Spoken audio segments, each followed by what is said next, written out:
Fala pessoal, beleza? Então vamos aqui para a terceira parte e já finalizando, né, o nosso estudo sobre a vinda do Senhor.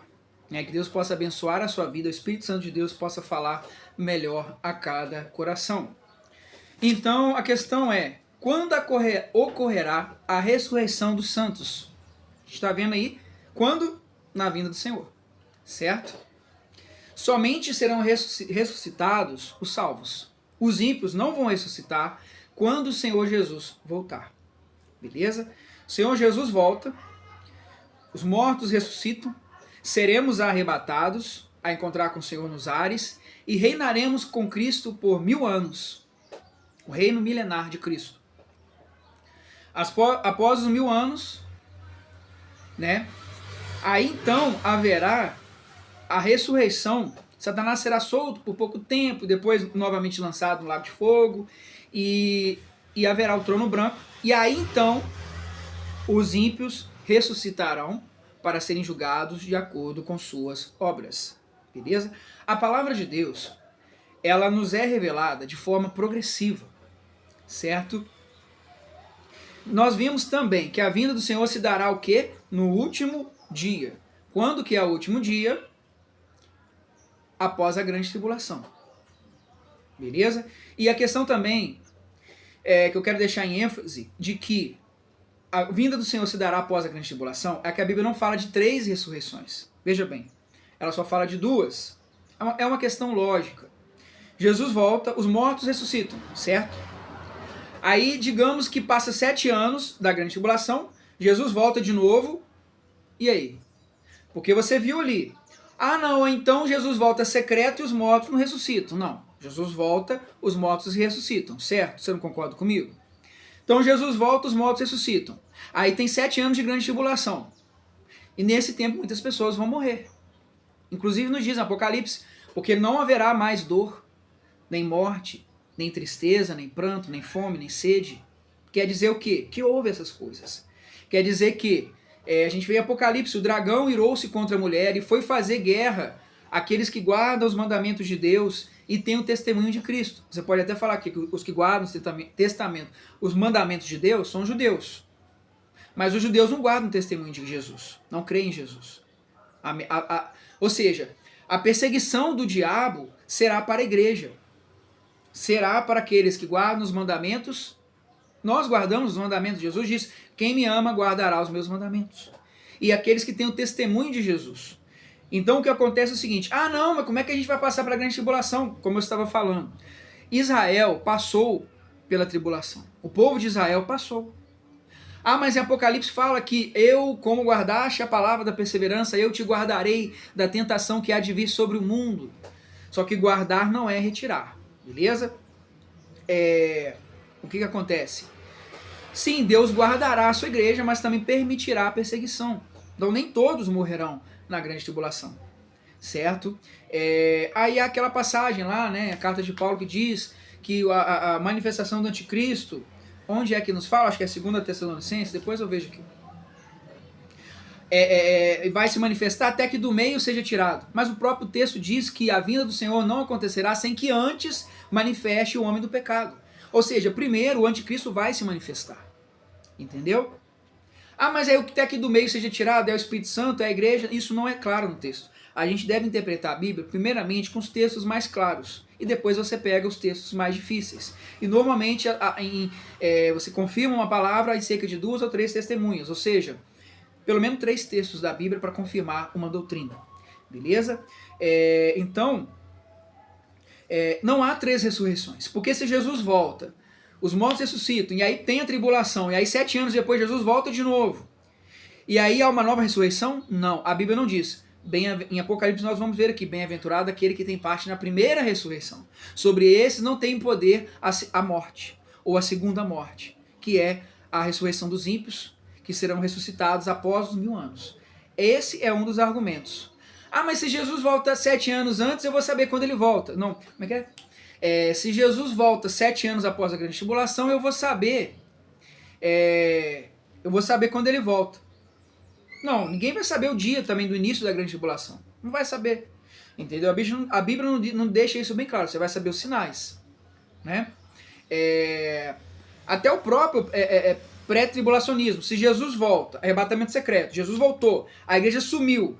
7 anos depois ele volta de novo. Pô, é só fazer as contas. Pô, 7 anos depois, ó, o pessoal sumiu. 7 anos depois ele volta. Ah, eu vou me arrepender lá no finalzinho. Sei lá, a pessoa pode pensar isso. Mas não. Jesus volta ao final dos 7 anos da grande tribulação. Ah, mas aí eu vou saber quando é. Não, você também não vai saber, porque você não sabe quando começa. Nem quando começa a grande tribulação. Entendeu? Mas vamos lá. Daniel capítulo 12, versículo 2, nos diz assim.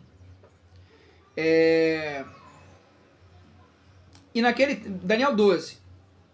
E naquele tempo Miguel levantar-se-á, o grande príncipe que representa os filhos do teu povo, e haverá um tempo de tribulação, tal qual nunca houve, desde que existiu nação até aquele tempo, e naquele tempo, e o teu povo será libertado, todos que forem encontrados e registrados no livro. Então ele vem nos falando sobre a tribulação. Daniel vem nos falando sobre a tribulação. E logo após ele vem falando da ressurreição. Ou seja, a tribulação será antes da ressurreição. E aí Daniel 12, 2 diz: E muitos daqueles que dormem no pó da terra despertarão, alguns para a vida eterna e outros para a vergonha e desprezo eterno. E aqueles que forem sábios brilharão como o esplendor do firmamento, e aqueles que convencerem muitos para a justiça, como as estrelas para sempre e sempre. Ou seja, ele diz, né, os que dormem no pó despertarão, ressuscitarão, alguns para a vida eterna, primeiramente, e outros para a vergonha e desprezo eterno. É uma revelação progressiva. Daniel ele não tinha o entendimento de como seria exatamente. Né? Tanto que depois diz, e sela essas palavras, que no tempo do fim elas serão reveladas. A João já foi revelada. Entendeu? Tanto que, mas Paulo escreveu e depois que João falou das sete trombetas. Sim, a revelação é progressiva. Né? Ou seja, Daniel não tinha esse entendimento. Primeiro a ressurreição dos justos e depois dos ímpios. Apesar de que está na ordem. Mas vamos lá. Não sabemos o dia e a hora que virá o Senhor, mas sabemos que ele virá no último dia. Apocalipse 20, aqui já caminhando para o final. Satanás é amarrado por 1000 anos e os fiéis reinam com Cristo, que é o subtítulo. Apocalipse 20, né? Quando Cristo voltar. Daniel 20, versículo 4. E vi tronos, assentaram-se sobre eles aqueles a quem foi dado o poder de julgar, e vi as almas daqueles que foram degolados pelo testemunho de Jesus e pela palavra de Deus, e que não adoraram a besta nem a sua imagem, não receberam sinal na testa nem na sua mão, e viveram e reinaram com Cristo durante 1000 anos. Então aqui diz, né, os mártires da grande tribulação. Ao entendimento, não, é só para o judeu, é só para os que ficarem aqui. Eu já falei a respeito. Né? Ou seja, aqueles que negarem a marca da besta, que sofreram a perseguição, né? Aí sim, eu te guardarei, nem todos, né, morrerão, mas muitos, a palavra nos diz, aquele que for fiel até a morte. Aí nos diz assim, mas os outros mortos não reviveram até que os 1000 anos se acabaram. Esta é a primeira ressurreição. Certo? Então vamos lá. Aqui está falando, os mortos vão ressuscitar, mas os outros mortos não reviveram, ou seja, os ímpios. Eles somente vão ressuscitar depois dos 1000 anos do reinado de Cristo. Certo? Então a primeira ressurreição é quando? Na vinda de Cristo. Tem segunda ressurreição? Tem. Depois dos 1000 anos. Entendeu? Se Jesus volta, eu já falei a respeito, né?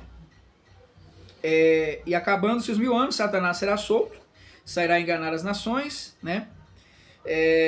Enfim.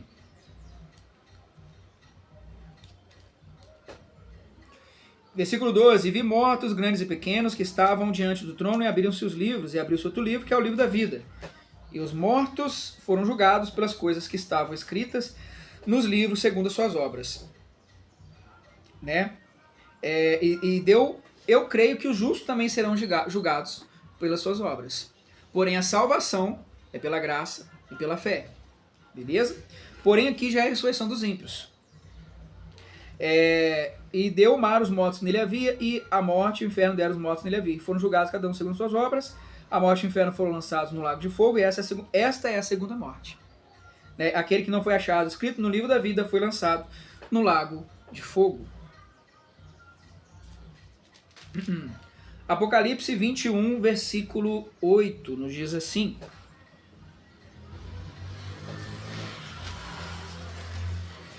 o novo céu e a nova terra, né? Quando Cristo voltar, aí diz aqui João: eu vi a santa cidade, a nova Jerusalém, que de Deus descia do céu.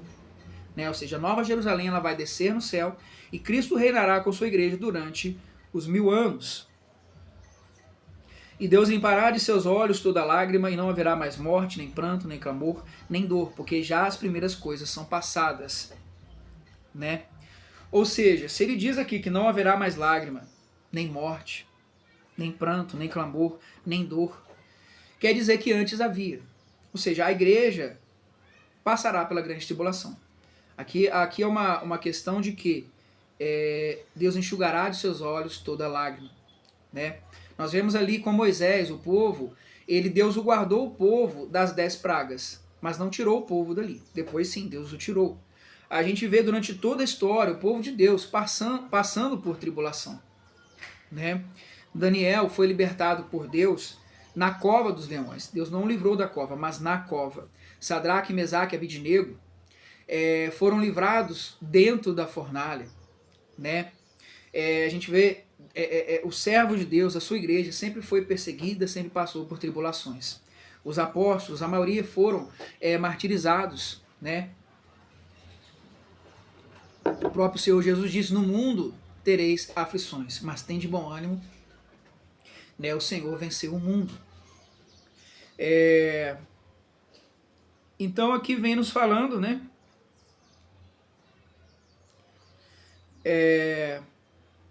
Quem vencer herdará todas as coisas, e eu serei seu Deus, e ele será meu filho. Aqui eu gostaria de encerrar, o estudo ficou bem longo. Há muito mais coisas a serem faladas, né?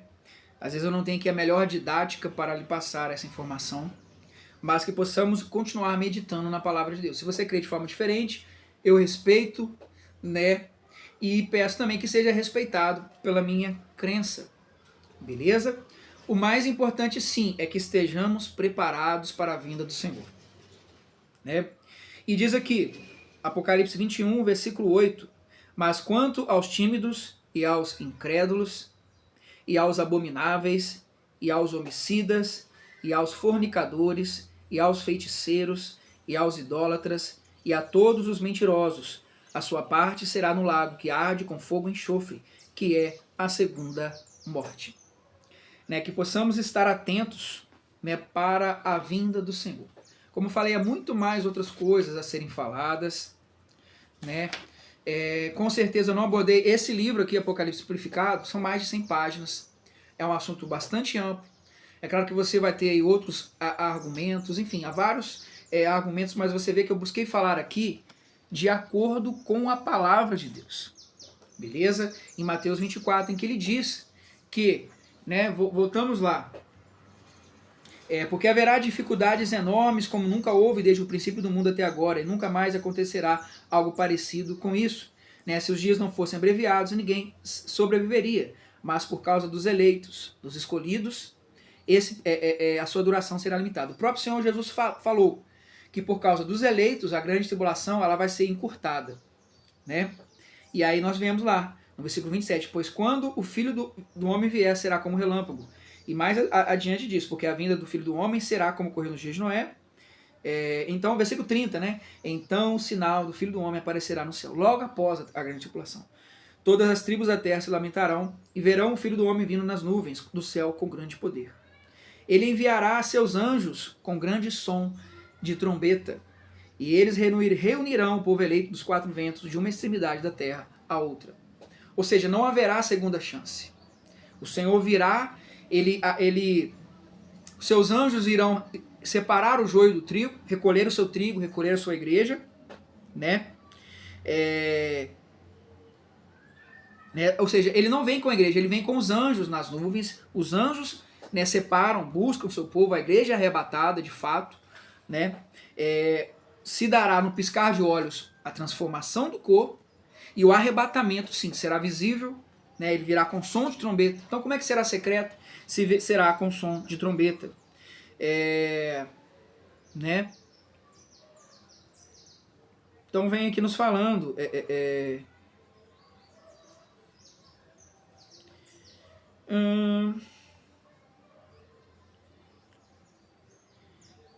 Ele enviará seus anjos e tal.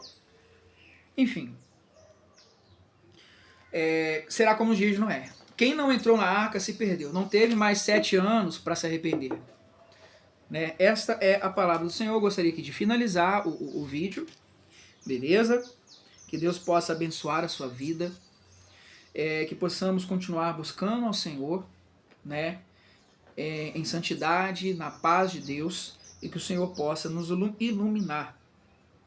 Beleza? Para finalizar, no versículo que eu gosto muito, Apocalipse 22.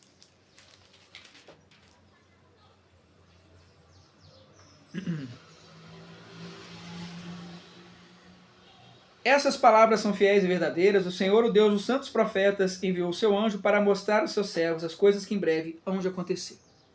Então o Apocalipse não é um mistério.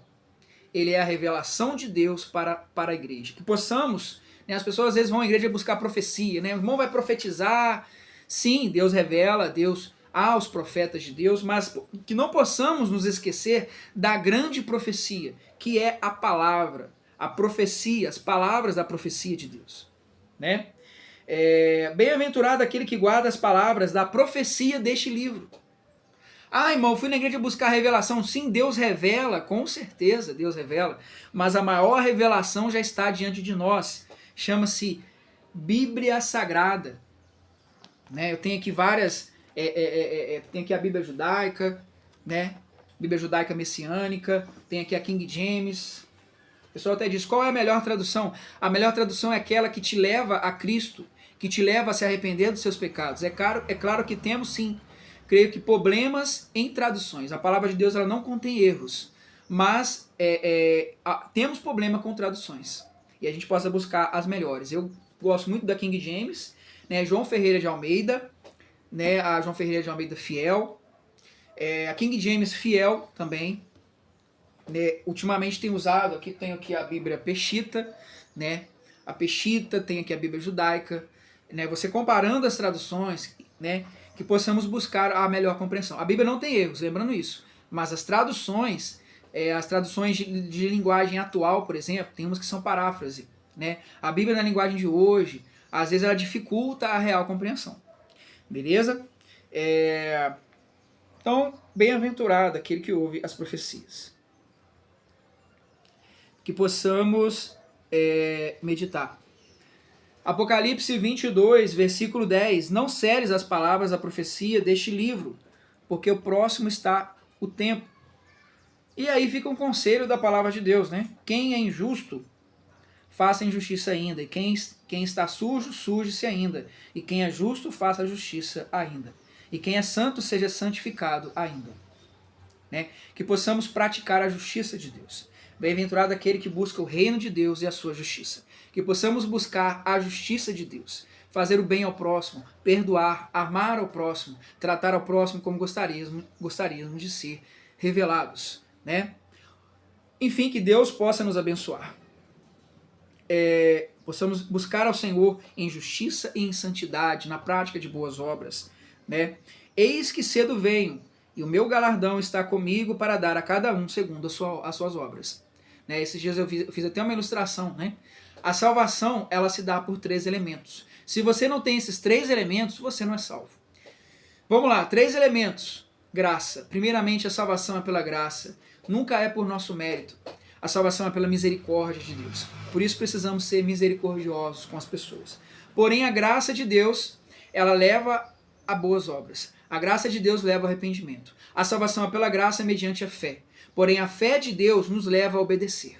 Então, sim, sem obediência, sem santidade, sem a prática da justiça, não seremos salvos. Então, 3 elementos para você ser salvo. Graça, né, que é a misericórdia de Deus, que te leva ao arrependimento. Fé, que te leva a praticar boas obras. E boas obras. Sim, sem boas obras você não é salvo.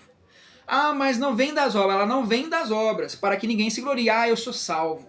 Eu mereço a salvação. Não, ninguém merece. Todos nós somos pecadores. A salvação primeiramente é pela graça.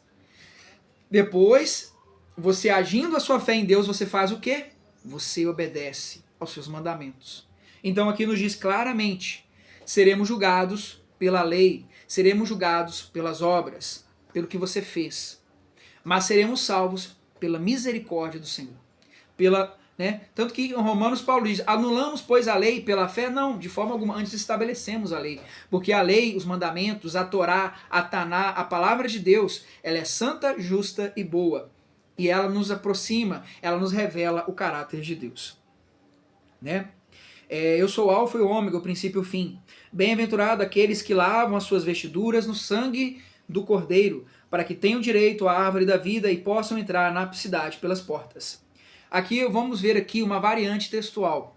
Né? Nós vemos que aqui na João Ferreira de Almeida nos diz assim, bem-aventurado aqueles que lavam as suas vestes no sangue do Cordeiro. A salvação é por Cristo, não é por mérito nosso. Né? Para que tenham direito à árvore da vida e possam entrar na cidade pelas portas. Porém, na King James, por exemplo, já nos diz diferente, mas ainda assim o significado é o mesmo. Apocalipse 22, 14.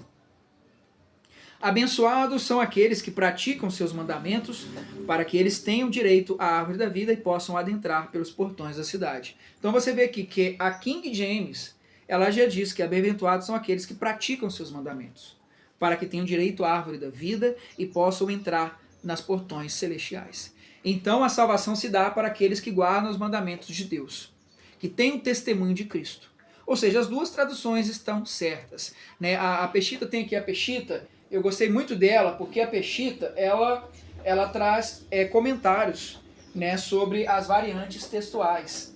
Estou aqui com a Peshitta, do judeu messiânico, Tzadok, né, recomendo também você aí adquirir a Bíblia Peshitta. Aqui no caso é só o Novo Testamento, eu tenho também, né, uma Bíblia, né, judaica messiânica, convertida a Cristo, certo?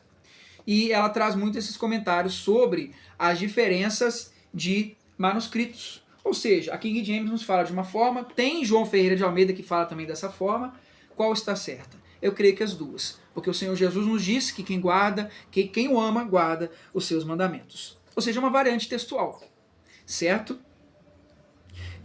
Eis que cedo vem, o meu galardão está comigo para dar a cada um segundo a sua obra, eu já li. Né?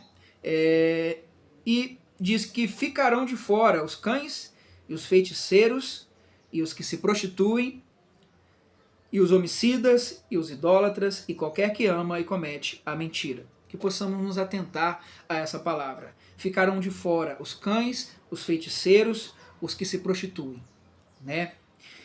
Os homicidas, os idólatras e qualquer que ama e comete a mentira. Né? Deus abençoe a sua vida, assim eu encerro essa palavra, né? E aí que Jesus também vem nos falando, que é uma passagem que eu tenho assim grande temor, né? Que nos diz: porque eu testifico a todo aquele que ouvir as palavras da profecia deste livro, que se alguém lhes acrescentar alguma coisa, Deus fará vir sobre eles as pragas que estão escritas neste livro. Se alguém tirar qualquer palavra do livro dessa profecia, Deus tirará a sua parte da árvore da vida e da cidade santa que estão escritas neste livro. Ou seja, não podemos acrescentar nada e nem tirar nada ao que diz a palavra. Mateus 5 nos diz: se alguém anular um pequeno mandamento e assim ensinar, será chamado menor do reino de Deus. Não podemos acrescentar nada e nem tirar nada. Essa eu creio que é nossa preocupação, de ser fiel à palavra. Como eu disse aqui, eu vou errar em palavras? Sim. Tiago 2 ou Tiago 3 nos diz que todo homem tropeça em palavras. Eu posso aqui ter tropeçado, eu posso aqui ter me equivocado, posso até estar errado em alguma interpretação, certo? Mas que é o Espírito Santo de Deus que vai nos ensinar a sua palavra. Acredite, eu sou falho, eu sou barro, todos nós somos. Devemos buscar ser apenas oleiros, instrumentos das mãos do Senhor. Então que o Espírito Santo de Deus possa falar melhor a seu coração, que ele possa nos ensinar, nos guiar em toda verdade. Beleza? E assim nós finalizamos esse vídeo. Assim eu finalizo esse vídeo. né, e Deus abençoar, né, pretendo aí, pela graça de Deus, né, trazer pelo menos um vídeo por semana, se o Senhor assim me capacitar e me der essa graça. Beleza? Deus abençoe a sua vida e até a próxima.